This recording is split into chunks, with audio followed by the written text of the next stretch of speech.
So we're talking Christian McCaffrey. What's the right way to handle him down the stretch, and how do you think the Niners will? Here's what we know. They opened his practice window on Monday. Forget what they say to me. They were saying stuff like, oh, if it was a real game, he'd be out there. They were saying that in training camp. He's doing great, except, is he in Germany? Yeah, he's in Germany. So I don't listen to the tone, what they say. What I see, Monday, he practices for the first time in 2 months.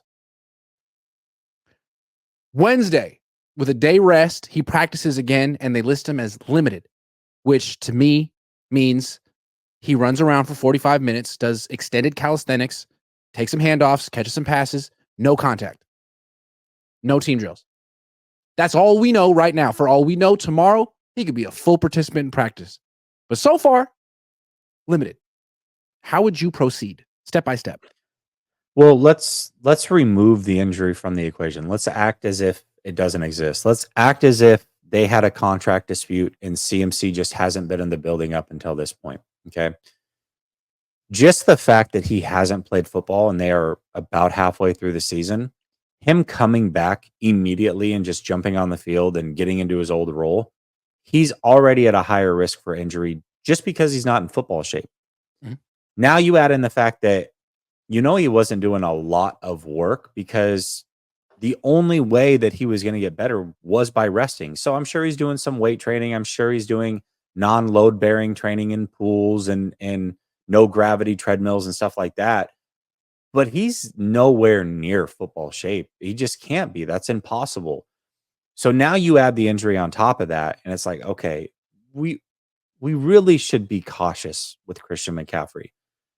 Now, maybe that means you don't play him this week. But if you do play him, you have to make sure that you are limiting his touches. I think from now until the playoffs, there should be no game that he gets more than 15 total touches. And I would hope that most of those touches come in the pass game, not running between the tackles, because you can get him free releases. You can avoid the big collisions with the guys up front. They've got Mason and they've got Garindo that have proven to be solid runners. They're not missing yards in the run game. They're not missing yards between the tackles. They're missing CMC in the pass game. They're missing CMC on third downs as a blocker. That's where he separates himself. That's how CMC has put himself in the conversation of being the best running back, arguably, in the NFL when he's healthy, is because of the other things on top of actually running the football that he's super elite at. That's where he separates, and that's what this team is missing. So that's what I would expect for them to do. And you've also got a situation where the schedule lines up. You've got the Bills coming off of a bye. Then you play the Bears. Then you play the LA Rams. 3 games in 11 days. If you don't use him sparingly throughout that 3-game span, he's likely going to hurt himself again. Tendinitis can flare up at any time. You're going to have travel in between there. You are going to play a lot of football in an 11-day time span. That's the stretch that I really worry about. So I would hope that he's back before that game to get in a little bit of shape.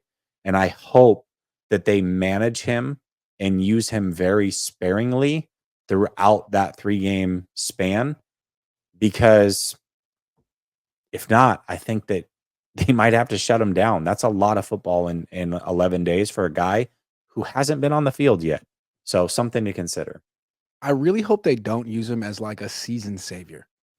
4-4, Bucs are kind of tough. We need a spark. You've practiced for a week. Get out there. Save the season, because if he goes out there too early, not quite ready, gets injured, it could be the Achilles or something else, and he misses next year too. Like you just made another catastrophic mistake. Not only did you bring him back too early and lose him for the rest of this year, but next year possibly too. So it shouldn't be about like when you need him most. It should be like when he's ready, and they should be exercising extreme caution here. Be extremely conservative. So the way I look at it is, I'm comparing it to Ricky Pearsall. Ricky Pearsall got shot in the chest, missed a month, and then got activated off. His practice window was open, and he was ready. He had 3 consecutive days of full participation in practice. They activated him and he played. I would like to see Christian clear those hurdles too. 3 consecutive days, a Monday, a Wednesday, a Thursday, and a Friday, where he's a full participant in practice, taking all the contact that you can in that setting before he's out there. Prove it. Don't just go out there because the Niners are in a hole. I think what makes this tough is that we talked about him not being in football shape, but you also have to find a way to rest him. And the other part of that is practices. So once he has cleared that hurdle, which I do, I like that. I like that you expect him to clear that hurdle before he can get on the field. I think that's very smart. But after that, once he's on the field, you're going to have to mix in a weekly vet rest day for him. You just have to. Agreed. But it's tough because he's trying to get in shape at the same time. So this is why it's really hard to believe that CMC is going to be CMC at any point again this year. There's a lot at play here. There's a lot at play. I think he can be an effective player. I think he can be a good player. But to expect him to come back, and if he can come back, that speaks volumes to how great of a player he is and his work ethic and all those things. I just don't think you should expect it. I think that would be irresponsible of the 49ers. And here's what he can be. Maybe he can be that next year with a full off season. Yeah. But this year, what he could be an elite decoy, like no snark. When he's on the field, he draws all the eyes and he changes the way defenses plays. He'll get more. There'll be two high shells. There'll be more 8 men in the box. There'll be more zone coverage. All that stuff is real. And then he could be like an elite rotational back, not backhanded. Like look at the Bucs. They use Bucky Irving and Rashad White and Sean Tucker and wide receiver. Like they have a whole rotation of running backs and it works. And it's like, there's no reason the Niners can't do that. They've proven that they have 3 good ball carriers who are all different. Teams would kill to have that kind of a combination. Use it. I'm going to look something up. I want to see how many touches Jahmyr Gibbs gets a game. I love that. Because I feel like it's not a lot. Ben Johnson does such a good job of really splitting those carries evenly. Yeah, he's had, let's see, 4 carries. Jahmyr Gibbs is a good comparison. Go ahead. Yeah, so he's had 20 touches once this season. All season long, 20 touches.